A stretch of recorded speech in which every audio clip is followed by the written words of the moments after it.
Саламатсыздар ма, құрметті қызықты әңгімелер каналының оқырмандары. Бүгін мен сіздерге ашу үстіндегі қателік атты әңгімені әңгімелеп беретін боламын. Менің каналыма тіркеліп, достарыңызбен бөлісуді ұмытпаңыздар. Ару өзінің балалық шағын терең күрсініп еске алады. Өйткені Аруда айтарлықтай бақытты балалық шағы да болмады. Кішкентай кезінен көрген қорлығы Аруды ерте есейтіп жібергендей. Ару кішкентай кезінен әлжуаз аурушаң болып өсті. Онысымен қоса 7 жас шамасында Аруды сиыр теуіп кетіп қорыққанынан кекештеніп сөйлейтін болып қалды. Енді ғана мектеп табалдырығын аттаған Ару үшін бұл өте ауыр соққы болды. Себебі мектепке барып білім алып дос табамын деген арманы су сепкендей болды. Бірге оқитын сыныптастары Аруды көп мазақтайтын, оны кекеш деп келеке етіп отыратын. Енді ғана өмірдің жаңа баспалдағына көтерілген Аруға оңай болмады. Күнделікті қайталанатын осы жағдай Аруды мүлдем басып тастады. Ешкімге қосылмай, томсырайып, тұйықталып, тек өзі ғана жүретін еді.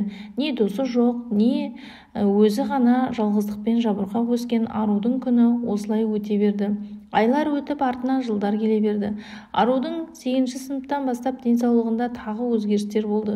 Бұл жолы Ару гормон дәрілерін қабылдай бастады. Онысы Аруды толтырып жіберді. Енді ғана бой түзеп келе жатқан Ару сыныптас ұл қыздарының ендігі толық семіз деген сөздерін естіп, одан сайын тұйықталып кетті. Өзімен өзі ешкімге қосылмай тағы жүре берді. Уақытта тоқтамастан сырғи берді. Кеше ғана кішкентай қыз өзінің қалай еңсейіп кеткенін де байқамай қалды. 9-шы сынып кезінде Арудың сыныбына Айман Шолпан деген егіз қыздар келді. Келген егіз қыздар қарапайым қыздар еді. Оларды да сыныптастары жақтырмай өздерінің қатарына қоспады. Бірақ бұл жағдай Ару үшін оңынан шешілді. Өйткені келген егіз қыздармен Ару құрбы болды. Неше жылғы арманы орындалып, құрбы тапқан Арудың қуанышында шек жоқ еді. Міне солай мектептің қызығы мен шыжығы қатармен жүріп келді. 10-шы сыныпқа дейін қалай аяқтап бастағанын да білмей қалды. Бұл уақытта сыныптастары есейіп, бұрынғы ара қатынас шамалы жақсарған кезі. Ару да оңай түзеп қалған Нұрбек есімді жігітпен сөйлесіп жүрген кезі болатын. 8-ші наурыз күні сыныптастар ұйымдасып отырыс өткізбекші болды. Барлығы дерлік баратын болып келісті. Арудың да барғысы келетін еді. Әкесін тастап кете алмады. Өйткені ол әкесі сол күні ішімдік ішіп алған еді. Ал анасы мен інісі төркіндеп кеткен еді. Амал жоқтан қатарынан қалып бармайын болып шешті. Кеш батып дала қараңғы болып қалған кез. Ару сыныптастарына қосыла алмай үйде отырған кенет әкесі қызының бөлмесіне кіріп келді. Өзі өлердей мас. Келгеннен Аруға сөйлей бастады. Басында не айтып жатқанын түсінбеген Ару сосын аңғарды. Әкесі Аруға қыз емес, құдды бір басқа қызға сөйлегендей әңгіме айтып отыр екен. Әкесі болғанға Ару қаншама есіңізді жиыңыз, әке десе еш есі кірер емес. Мастықпен айтып отырған болар, қояр деп ойлады. Бірақ әкесі енді сөзді қойып қызына тиісе бастады. Мұндайды күтпеген Ару қорыққаннан мас әкесін итеріп жүгіріп далаға қашып шықты. Жүрегі дүрсілдеп, ентігіп баса алмай далада біраз тұрды. Ойынның бәрі жан-жаққа әкесінің ашулы болып тұрғанын, мұнысы не істегелі жатыр, қуарақтың кесірі деп бір жағынан сыбап алса, екінші жағынан оны қашан қояр екен, ішпесе тіпті жақсы деп әкесін ақтап алып тұрды. Бірақ сол мезетте үйге қайта кіруге құлқы болмады.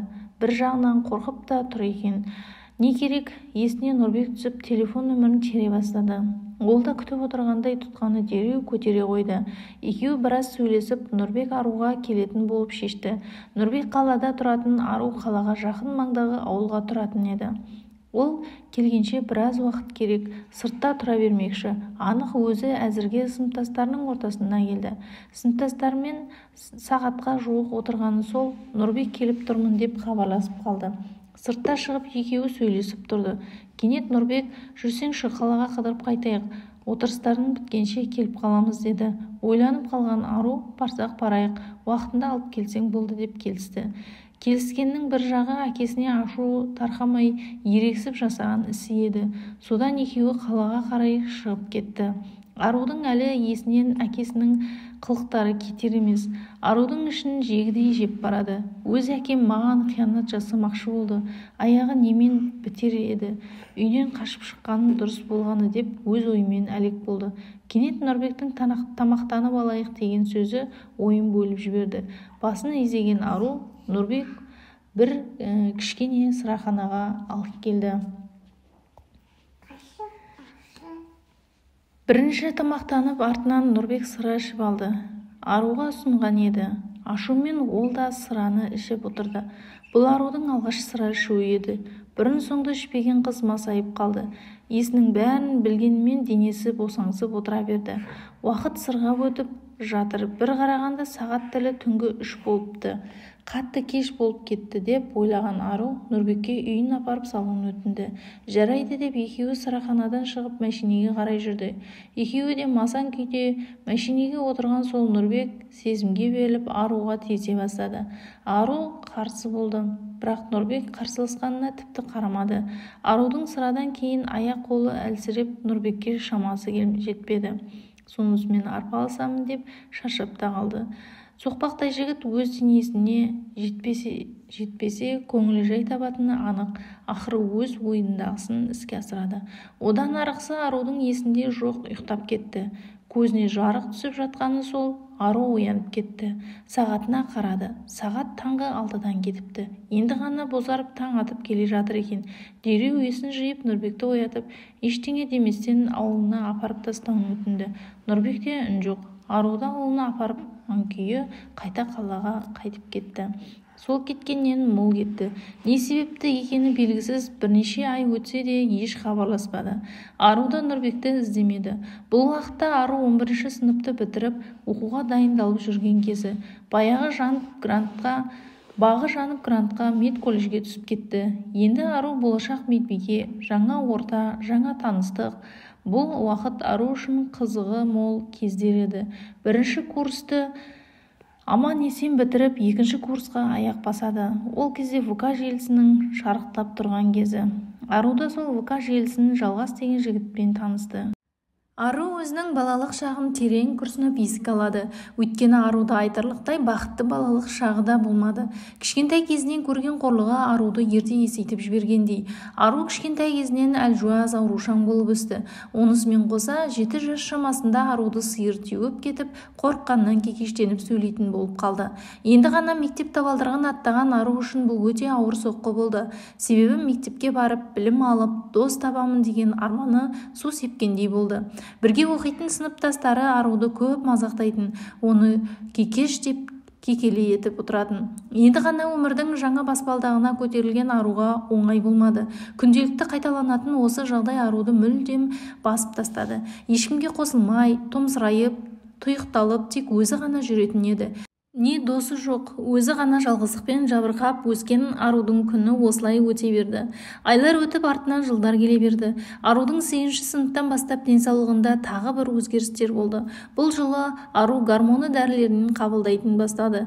Онысы Аруды толтырып жіберді. Енді ғана бой түзеп келе жатқан Ару сыныптас ұл қыздарының ендігі толық семіз деген сөздерін естіп, одан сайын тұйықталып кетті. Өзімен өзі ешкімге қосылмай тағы жүре берді. Уақытта тоқтамастан зырғи берді. Кеше ғана кішкентай қыз өзінің қалай есейіп кеткенін байқамай да қалды. 9-шы сынып кезінде Арудың сыныбында Айман, Шолпан деген егіз қыздар келді. Келген егіз қыздар қарапайым қыздар еді. Оларды да сыныптастары жақтырмай өздерінің қатарына қоспады. Бірақ бұл жағдай Ару үшін оңынан шешілді. Өйткені келген егіз қыздармен Ару құрбы болды. Неше жылғы арманы орындалып, құрбы тапқан Арудың қуанышында шек жоқ болды. Міне солай мектептің қызығы мен шыжығы қатарымен жүріп, 11-ші сыныпқа келіп, қалай аяқ басқанын да білмей қалды. Бұл уақытта сыныптастары есейіп, бұрынғы ара қатынас шамалы жақсарған кезі. Ару да бой түзеп қалған. Нұрбек есімді жігітпен сөйлесіп жүрген кезі болатын. 8-ші наурыз күні сыныптастар ұйымдасып, отырыс өткізбекші болды. Барлығы дерлік баратын болып келісті. Арудың да барғысы келіп еді, әкесін тастап кете алмады. Өйткені әкесі сол күні мас болып келді. Ал анасы мен інісі төркіндетіп кеткен еді. Амал жоқтан қатарынан қалып бармайтын болып шешті. Кеш батып далаға қараңғы болып қалған кез. Ару сыныптастарына қосыла алмай үйде отырған. Кенет әкесі қызының бөлмесіне кіріп келді. Өзі өлердей мас. Келгеннен Аруға сөйлей бастады. Басында не айтып жатқанын түсінбеген Ару сосын аңғарды. Әкесі Аруға қыз емес, құдды бір басқа қызға сөйлегендей әңгіме айтып отыр екен. Әкесі болғанын-ақ Ару қаншама есіңізді жиыңыз десе де еш есін жияр емес. Мастықпен айтырға отырған болар деген оймен отыра берді. Бірақ әкесі енді сөзді қойып қызына тиісе бастады. Мұндайды күтпеген Ару қорыққаннан мас әкесін итеріп жүгіріп далаға қашып шықты. Жүрегі дүрсілдеп ентігін баса алмай далада біраз тұрды. Ойының бәрі жан-жақта әкесіне ашулы болып тұрды. Мұнысы несі? Не істегелі жатыр? Қуарақтың кесірі деп бір жағынан сыбап алса, екінші жағынан оны қашан қояр екен, ішпесе екен, тіпті жақсы деп әкесін ақтап алып тұрды. Бірақ сол мезетте үйге қайта кіруге құлқы болмады. Бір жағынан қорқып та тұр. Не керек? Есіне Нұрбек түсіп, телефон нөмірін тере бастады. Ол да күтіп отырғандай тұтқаны дереу көтере қойды. Екеуі біраз сөйлесіп, Нұрбек Аруға келетін болып шешті. Нұрбек қалада тұратын, Ару қалаға жақын маңдағы ауылда тұратын еді. Ол келгенше біраз уақыт керек. Сыртта тұра бермесі анық. Өзі әзірге сыныптастарының отырысына келді. Сыныптастарымен сағатқа жуық отырғаны сол, Нұрбек келіп тұрмын деп хабарласып қалды. Сыртқа шығып екеуі сөйлесіп тұрды. Кенет Нұрбек, жүрсеңші, қалаға қыдырып қайтайық, отырыстардың біткенше келіп қаламыз деді. Ойланып қалған Ару, барсақ барайық, уақытында алып келсең болды деп келісті. Келіскеннің бір жағы әкесіне ашулы тоқтамай ерегісіп жасаған ісі еді. Соған екеуі қалаға қарай шығып кетті. Арудың әлі де есінен әкесінің өз әкем маған қиянат жасамақшы болды. Аяғы немен бітер еді, үйден қашып шыққаным дұрыс болды деп өз ойымен әлек болды. Кенет Нұрбектің тамақтанып алайық деген сөзі ойын бөліп жіберді. Басын изеген Аруды Нұрбек бір кішкентай дәмханаға алып келді. Бірінші тамақтанып, артынан Нұрбек сыра ішіп алды. Аруға ұсынған еді. Ашумен ол да сыраны ішіп отырды. Бұл Арудың алғаш сыра ішуі еді. Бұрын-соңды ішпеген қыз масайып қалды. Есінің бәрін білгенімен денесі босаңсып отыра берді. Уақыт сырғып өтіп жатыр. Бір қарағанда сағат тілі түнгі 3 болыпты. Қатты кеш болып кетті деп ойлаған Ару Нұрбекке үйіне апарып салуын өтінді. Жарайды деп екеуі сыраханадан шығып мәшинеге қарай жүрді. Екеуі де масан күйде мәшинеге отырған сол Нұрбек сөзімізге беріліп Аруға тиісе бастады. Ару қарсы болды, бірақ Нұрбек қарсыласқанына тіпті қарамады.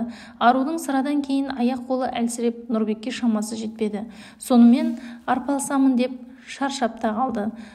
Сопақтай жігіт өз дегеніне жетпесе, көңілі жай таппайтыны анық. Ақыры өз ойындағысын іске асырды. Одан арғысы Арудың есінде жоқ, ұйықтап кетті. Көзіне жарық түсіп жатқаны сол. Ару оянып кетіп, сағатына қарады. Сағат таңғы 6-дан кетіпті. Енді ғана бозарып таң атып келе жатыр екен. Дереу есін жиып, Нұрбекті оятып, ештеңе деместен ауылына апарып тастауын өтінді. Нұрбекте үн жоқ. Аруды ауылына апарған күйі қайта қалаға қайтып кетті. Сол кеткеннен мол кетті. Не себепті екені белгісіз, бірнеше ай өтсе де еш хабарласпады. Ару да Нұрбекті іздемеді. Бұл уақытта Ару 11-ші сыныпты бітіріп, оқуға дайындалып жүрген кезі. Бағы жанып, грантқа медколледжге түсіп кетті. Енді Ару болашақ медбике, жаңа орта, жаңа таныстық. Бұл уақыт Ару үшін қызығы мол кездер еді. Бірінші курста аман-есен бітіріп, екінші курсқа аяқ басты. Ол кезде ВК желісінің жарқырап тұрған шағы еді. Ару да сол ВК желісімен Жалғас деген жігітпен танысты. Жалғас Арудың қаласында екен. Бір қаладан болғанына жақын тартып кетті. Екеуі телефон нөмірімен алмасып күнде сөйлесіп жүрді. 2019 жылы алғаш рет екеуі қалада кездесті. Күнде сөйлесіп жүргенде Ару Жалғасты көргенде есі таныстан көргендей болды. Қатты жақын тартты, бірақ Жалғасты бір көргеннен ұнатып та қалған еді. Жалғастың да ұнатқаны көзінен көрініп-ақ тұр. Бір-бірінен көздерін алмай қарайды. Екеуі ұзақ әңгіме-дүкен құрып, серуендеп түнгі қаланы аралады. Ертесіне Ару жұмыстарымен өз ауылына жол тартты. Жалғасты аруды ұнатқаны сонша арудың ізінен сол ауылға қонақ болып келді. Туысқанның үйіне барды. Күнде кешкісін кездесіп сөйлесіп жүрді. Әңгімесі жарасып, күнде бір-бірін көрмесе тұра алмайтын халге жетті. Сезімдері махаббатқа ұласты, бірақ бұл махаббат тағы көпке созылмады. Сезімін білдіріп, жақсы көретінін айтып жүрген Жалғас 2 айдан кейін үштігейлі жоқ болды. Ешқандай хат-хабар болмады. Бұл кезде ару оқуына кеткен еді. Бұл жағдай аруға қатты соққы болды. Оқуға деген еш зауқы болмай, онысы да жайына қалды.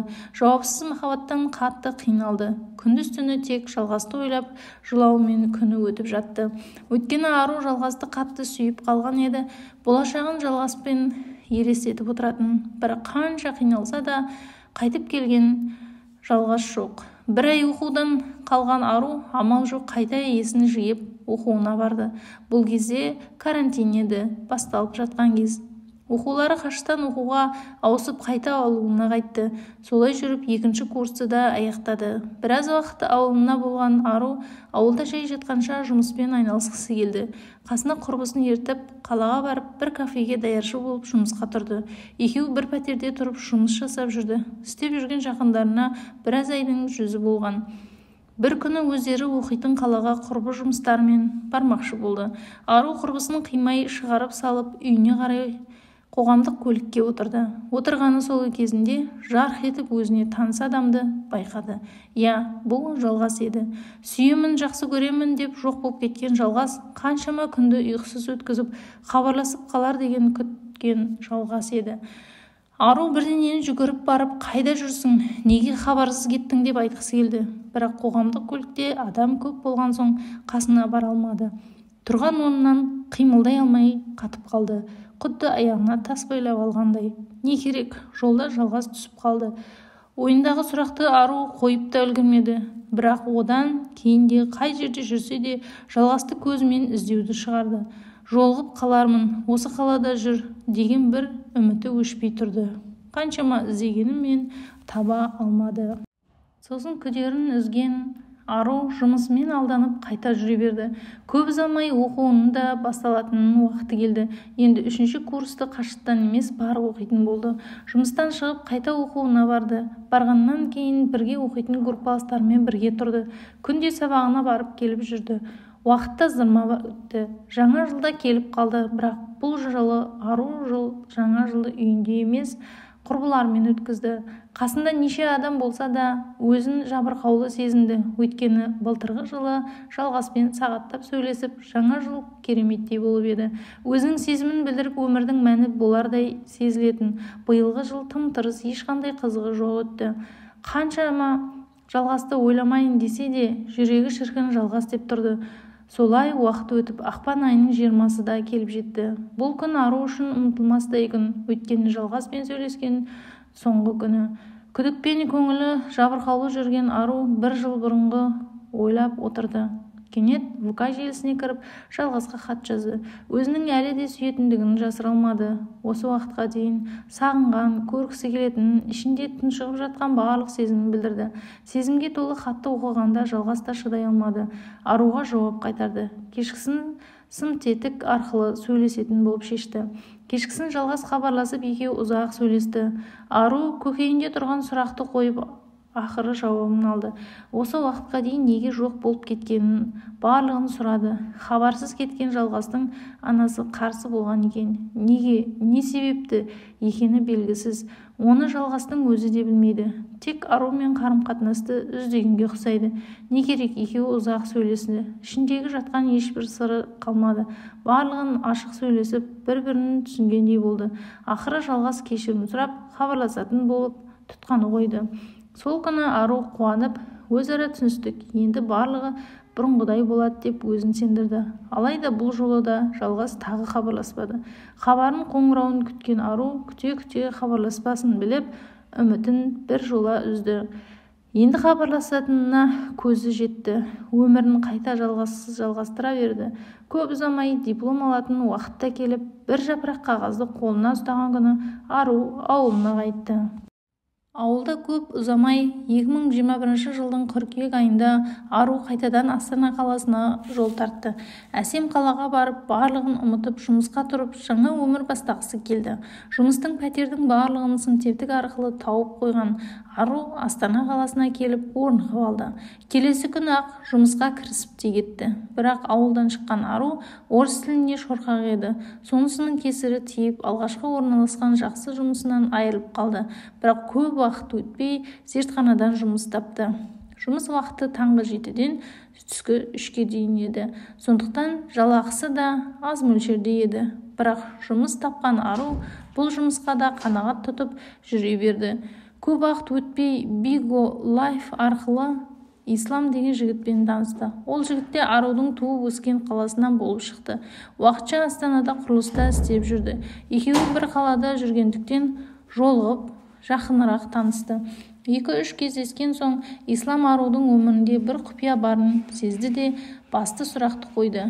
Ару, сенің өміріңде қандай да бір өкінішің бар ма деп сұрады. Бұл сұрақ Аруға ауыр болғанымен айтуды жөн көрді. Өйткені исламға сенім артуға болады деп ойлады. Өзінің басында не жағдай болған ешбір сырын бүкпей айтып берді. Мұқият тыңдап отырған Ислам Аруды жазғырмады. Тек бәрі жақсы болады, еш уайымдама деп сөз жәрдемін берді. Бірақ барлық сырды білсе де, Ислам Арудан бас тартпады. Сезімін білдіріп, ұнатып қалғанын айтып жүрді. Кейде қаржы жағынан қиналса, онысына да көмектесіп жүрді. Өйткені ол уақытта Ару кішкене қиналып жүрген. Ата-анасына салмақ салғысы келмей кредитке телефон алған. Сол қарыздарын жабуға көмектесетін. Бір күні Ислам Арудың қиналып жүргенін көріп, бірге тұруға ұсыныс жасады. Екеуміз екі жақта пәтерге көп қаржы жұмсап жатырмыз. Екеуміз түбінде үйленеміз ғой. Сондықтан бірге тұрып қаржы үнемдейік. Саған қолымның ұшын тигізбеймін деп уәде береді. Ару Исламның бұл ұсынысына ой елегінен өткіземін, сосын хабарын айтармын деді. Бірақ хабар айтуға еш асықпады. 2 апта шамасында Ару жалақысын алды. Алатыны аз ғана жалақы, онысы телефон қарызына не үйіне жетпеді. Ару енді Исламға келісім беруге тура келді. Өйткені алатын жалақысы жетпеді. Сөйтіп екеуі бір пәтерде тұрып жатты. Бір күні Ислам Аруды ақыры көндіріп, өз дегеніне жетті. Бұл ертесіне де қайталанды. Сонымен Ару ренжіп, біраз Исламға ренішін білдірді. Енді қайталамаймын деп Ислам кешірім сұрады. Дегенмен бір күні Ислам ішіп келіп, Аруға тағы да сол күні қайталанды. Ару қатты Исламға ренжіп, екеуі ұрсысып қалды. Ислам киімдерін жинап, өз жігіттерімен бірге тұрамын деп, киім-кешегін жинап кетіп қалды. Солай күндері өте берді. Бір күні Арудың жүрегі айнып, ешқандай зауғы болмай жата беретінді шығарды. Өзінің ойына күдік келді. Сол күдігі дәрігерге барып көрінгенде расталды. Ол ойлады: мен ата-анамның бетіне қалай қараймын? Мен ертең ауылға барсам қара бет боламын, деді де, ол баланы барды да алдыртып тастады. Кейіннен ол ауылға қайтты. Ауылға қайтқаннан кейін Ислам хабарласты: мен сені жақсы көремін, мен сені тастамаймын деп уәде беремін деп телефон шалды. Ару оған келіспеді.